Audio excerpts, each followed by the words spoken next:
시편 28편 1절에서 9절 말씀 함께 말씀을 읽도록 하겠습니다. 여호와여, 내가 주께 부르시오니 나의 반석이여 내게 길을 막지 마소서. 주께서 내게 잠잠하시면 내가 무덤에 내려가는 자와 같을까나이다. 내가 주의 지성소를 향하여 나의 손을 들고 주께 부르실 때에 나의 간구하는 소리를 들으소서. 악인과 악을 행하는 자들과 함께 나를 끌어내지 마옵소서. 그들은 그 이웃에게 화평을 말하나 그들의 마음에는 악독이 있나이다. 그들이 하는 일과 그들의 행위가 악한 대로 갚으시며 그들의 손이 지은 대로 그들에게 갚아 그 마땅히 받을 것으로 그들에게 갚으소서. 그들은 여호와께서 행하신 일과 손으로 지으신 것을 생각지 아니하므로 여호와께서 그들을 파괴하고 건설하지 아니하리로다. 여호와를 찬송하며 내 간구하는 소리를 들으심이로다. 여호와는 나의 힘과 나의 방패시니 내 마음이 그를 의지하여 도움을 얻었도다. 그러므로 내 마음이 크게 기뻐하며 내 노래로 그를 찬송하리로다. 여호와는 그들의 힘이시요 그의 기름 부음 받은 자인 구원의 요새시로다. 주의 백성을 구원하시며 주의 산업에 복을 주시고 또 그들의 목자가 되시어 영원토록 그들을 인도하소서. 아멘. 할렐루야. 오늘도 하나님께서 우리에게 복된 날을 주셨습니다. 오늘도 하나님의 말씀으로, 기도로, 또 성령으로 충만한 복된 날이 되시기를 간절히 소원합니다. 어제도 선교 과자회를 위해서 수고하신 모든 분들께 또 감사를 드립니다. 오늘은 시편 28편입니다. 하나님이 듣고 계십니다. 오늘 제목은 하나님이 듣고 계십니다. 우리 함께 따라하겠습니다. 하나님이 듣고 계십니다. 아멘. 하나님이 듣고 계십니다. 우리 믿는 성도들이 인생을 살아가면서 때때로 인생의 위기를 만날 때가 있습니다. 믿음의 선배들은 그 위기를 영혼의 밤 또는 영혼의 광야라는 그런 단어들을 사용해서 그 힘들고 어려운 시기를 이야기를 하곤 했습니다. 원수 같은 사람들을 통해서 시련을 겪을 때가 있습니다. 또 육체의 질병과 또 가족 간의 또는 여러 문제로 인해서, 죄의 문제로 인해서 고통을 겪을 때가 많이 있습니다. 기도에도 응답이 없고 영혼이 매우 고통스러운 상황에 처할 때가 있습니다. 교회도 마찬가지입니다. 교회도 영적으로 위기를 만날 때가 있습니다. 우리 성도들이 영적으로 방황하고 영적인 성장이 없고 교회 안에 때로는 갈등과 어려움으로 인해서 또 고통을 당할 때가 있습니다. 기도하다 보면은 그 문제를 기도로 문제를 해결하기를 원하지만 기도하다 보면은 기도에 응답이 없는 것 같고 또 하나님이 말씀하지 않을 그런 상황이 느껴질 때가 있는데 그럴 때 더욱더 고통스럽죠. 또 하나님을 간절히 찾지만 하나님께서 침묵하고 계실 때 영적인 고통은 더욱더 심해지는 것이죠. 그럴 때 우리 믿음의 성도들은 분명하게 기억하셔야 됩니다. 무엇을 기억해야 될까요? 하나님은 우리의 기도를 듣고 계신다. 그래서 우리 성도들은 그런 상황 속에서도 여전히 겸손하게 인내하면서 하나님 앞에 기도하고 또 하나님의 도우심을 구해야 되는 것이죠. 오늘 본문의 1절을 보세요. 주께서 여호와여, 내가 주께 부르소니 나의 반석이여 내게 귀를 막지 마소서. 주께서 내게 잠잠하시면 내가 무덤에 내려가는 자와 같을까나이다. 주께서 내게 잠잠하시면 내가 무덤에 내려가는 자와 같을까 하나이다. 하나님께서 기도에 응답하시지 않으면 마치 우리는 죽은 자와 같습니다. 고통스럽습니다. 이렇게 호소하고 있는 것이죠. 하나님의 백성들에게 기도는 유일한 소망입니다. 그런데 하나님께서 기도를 들어주시지 않는다면 성도들은 얼마나 낙심되고 고통스럽겠습니까? 어느 날 다윗은 자신의 아들 압살롬이 반역을 일으켰다는 소식을 듣게 됩니다. 다윗은 압살롬의 반란을 피해서 그 왕궁을 버리고 도망가게 되는 것이죠. 여러분 한번 생각해 보세요. 자기를 죽이려고 하는 사람이 다른 사람도 아니고 자기 몸에서 나온 친아들이니 다윗의 마음이 얼마나 고통스럽고 힘들었겠습니까? 다윗에게 위기가 찾아왔습니다. 영혼의 어두운 밤이 찾아온 것입니다. 다윗은 인생의 위기를 어떻게 극복했을까요? 지나간 시절 어려움이 올 때마다 다윗은 하나님께로 나아갔습니다. 그리고 또 한 번의 절망이 찾아온 순간 그는 과거에 했던 것처럼 다시 하나님 앞으로 나아가는 것입니다. 하나님의 도우심을 구하고 하나님 앞에 기도했던 것입니다. 사실 다윗이 가장 두려워했던 것은 압살롬의 그 반역이 아니었습니다. 원수가 아니었어요.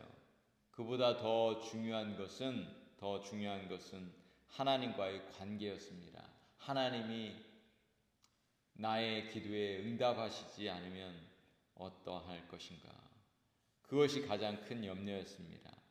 하나님이 나를 버리신 것은 아닌지, 다윗은 사울 왕처럼 혹시 하나님의 그 심판과 진노가 있는 건 아닌지 그렇게 걱정했던 것이죠. 다윗은 알고 있었습니다. 모든 것을 다 잃어버릴지라도 주님께서 그와 여전히 함께 해주신다는 그 분명한 소망이 그에게 있었습니다. 그렇지만 지금 다윗은 하나님의 그 도우심을 구하는데 아직도 여전히 하나님의 그 침묵 가운데 있었기 때문에 마음 가운데 하나님의 그 간절한 소망을 더 하나님 앞에 표현하고 있는 것이죠. 하나님, 저에게 왜 침묵하십니까? 저에게 왜 말씀하시지 않습니까? 이렇게 하나님 앞에 호소하고 있는 것입니다. 하나님은 의인의 간구를 외면하지 않으십니다. 우리가 부르시면 하나님은 반드시 그 기도에 응답하시는 분이십니다. 때로 우리의 기도가 더디 응답될지라도 우리의 기도는 반드시 하나님이 듣고 계십니다. 그래서 우리는 끝까지 포기하지 않고 하나님의 그 기도의 응답을 기다려야만 하는 것이죠. 2절에 보면 다윗은 주의 성소를 향해 손을 들고 기도하고 있습니다. 여러분, 성소는 하나님과 주의 백성이 만나는 장소입니다. 그러나 더 중요한 것은 지성소죠. 지성소는 하나님의 법궤가 있는 장소입니다. 다윗은 지금 도망자의 신세이기 때문에 성전에 들어갈 수가 없습니다. 그러나 그의 마음은 여전히 하나님과 친밀한 관계를 사모하는 마음으로 주의 성소 안에 있었던 것입니다. 주의 성소 안에도 하나님의 그 더 큰 임재를 사모하는 이 지성소에 그의 마음이 있었던 것입니다. 지성소에서 하나님 앞에 드린 기도의 핵심은 하나님의 그 공의와 하나님의 심판, 하나님의 그 임재를 간구하는 기도였습니다. 3절과 4절 말씀을 보세요. 악인과 악을 행하는 자들과 함께 나를 끌어내지 마옵소서. 그들은 그 이웃에게 화평을 말하나 그들의 마음에는 악독이 있나이다. 그들이 하는 일과 그들의 행위가 악한 대로 갚으시며 그들의 손이 지은 대로 그들에게 갚아 그 마땅히 받을 것으로 그들에게 갚으소서. 4절 말씀해 보시면은 악인의 행사와 그 행위에 악한 대로 갚아달라고 3번에 걸쳐서 반복해서 하나님 앞에 호소하고 있습니다. 악한 대로 갚으시고 그들에게 갚아주시옵소서. 마땅히 그들에게 갚아주소서. 3번에 걸쳐서 이렇게 하나님 앞에 공의로운 심판을 간구했던 것입니다. 그렇습니다. 우리 하나님은 반드시 우리의 기도에도 응답하실 뿐만 아니라 악한 자들을 심판하시는 공의로우신 하나님이신 것을 우리는 알 수 있는 것이죠. 오늘 본문에는 세 가지 손이 등장합니다. 기도의 손, 악인의 손, 하나님의 손이 등장합니다. 2절에 보면은 내가 주의 성소를 향하여 나의 손을 들고 주께 부르짖을 때 나의 간구하는 소리를 들으소서. 다윗은 손을 들고 하나님 앞에 기도하고 있는 거예요. 간절히 이 하나님의 도우심을 구하면서 손을 들고 있는 것입니다. 이 손은 믿음의 손입니다. 하나님을 신뢰하는 손입니다. 간절한 기도의 손이었던 것입니다. 두 번째 등장하는 손은 악인의 손인데 4절 말씀해 보시면 저희의 행사와 그 행위의 악한 대로 갚으시며 저희의 손에 지은 대로 갚아. 이 악인들이 행한 대로 하나님께서 갚아달라고 이렇게 말씀하고 있죠. 악인의 손이 있습니다. 악인의 손. 여러분, 악인의 손은 어떤 손입니까? 타인들을 괴롭히는 손입니다. 악을 행하는 손입니다. 다른 사람들을 비판하는 손입니다. 더러운 손이죠. 하나님이 그 손을 가만두지 않는 것이죠. 세 번째 등장한 손은 하나님의 손인데 여호와의 5절 말씀 저희는 여호와의 행하신 일과 손으로 지으신 것을 생각지 아니하므로 여기에 보면 하나님의 행하신 일과 손으로 지으신 것을 생각지 아니한다. 하나님의 손, 능력의 손, 창조의 손을 말씀하고 있는 거예요. 사랑하는 성도 여러분, 오늘 여러분은 어떤 손을 가지고 있습니까? 기도의 손을 가지고 계신가요?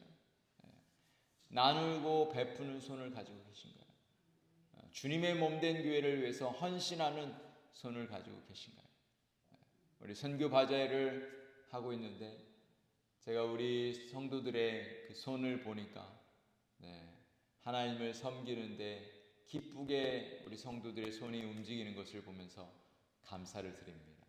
여러분의 손을 통해서 하나님이 영광을 받으시고 여러분의 기도의 손을 통해서 하나님이 역사하실 것을 분명하게 믿습니다. 오늘도 하나님 앞에 나아갈 때 겸손한 손, 기도의 손, 또 섬김의 손으로 하나님의 놀라운 능력을 경험하는 우리 모두가 되길 소망합니다. 하나님의 능력의 손이 악인의 손을 꺾고 우리의 손을 하나님께서 들어주실 것입니다. 우리의 손은 승리의 손이 될 줄로 믿습니다. 6절 7절 말씀을 보세요. 다윗이 하나님을 찬양합니다. 여호와를 찬송하며 내 간구하는 소리를 들으심이로다. 여호와는 나의 힘과 나의 방패시니 내 마음이 저를 의지하여 도움을 얻었도다. 그러므로 내 마음이 크게 기뻐하며 내 노래로 저를 찬송하리로다. 다윗의 마음에 말할 수 없는 큰 기쁨이 하나님께서 부어주셨습니다. 큰 기쁨을 하나님께서 부어주셨어요. 하나님을 찬송했습니다. 지성소를 향해 손을 들고 부르짖었던 다윗의 기도가 응답이 되었습니다. 다윗의 기도는 다윗의 시는 여기서 끝나지 않습니다. 다윗은 하나님이 누구신지, 하나님이 어떤 분이신지 선포합니다. 28장 8절 말씀, 8절 9절 말씀을 보세요. 여호와는 저희의 힘이시오 그 기름 부음 받은 자의 구원의 산성이시로다. 주의 백성을 구원하시며 주의 산업에 복을 주시고 또 저희의 목자가 되사 영원토록 드십소서. 여호와께서 우리의 힘이시고 구원의 산성이 되신다고 이렇게 선포하고 있는 것입니다. 하나님은 다윗의 하나님뿐만 아니라 다윗처럼 두 손을 들고 하나님을 찾고 있는 모든 성도들의 하나님의 백성들의 하나님이신 것입니다. 신실하신 하나님, 구원의 하나님이신 것입니다. 사랑하는 성도 여러분, 오늘 여러분은 주의 전에 나오실 때 어떤 마음으로 나오셨습니까? 어떤 기도의 제목을 가지고 주님 앞에 나오셨습니까? 오늘 하나님께서 듣고 계신다. 하나님께서 여러분의 간절한 기도 가운데 듣고 계신다는 사실을 여러분 기억하시기 바랍니다. 우리 하나님은 우리의 작은 신음에도 응답하시는 하나님이십니다. 우리 하나님은 공의로우셔서 우리를 심판하시고 우리에게 갚아주시고 우리에게 은혜를 더하시는 하나님이시라는 사실을 우리가 분명히 기억하고 하나님 앞에 나아갈 때 하나님께서 우리 가운데 역사하시고 은혜를 부어주실 것입니다. 오늘도 믿음으로 승리하는 복된 하루 되시기를 축복합니다. 기도하시겠습니다.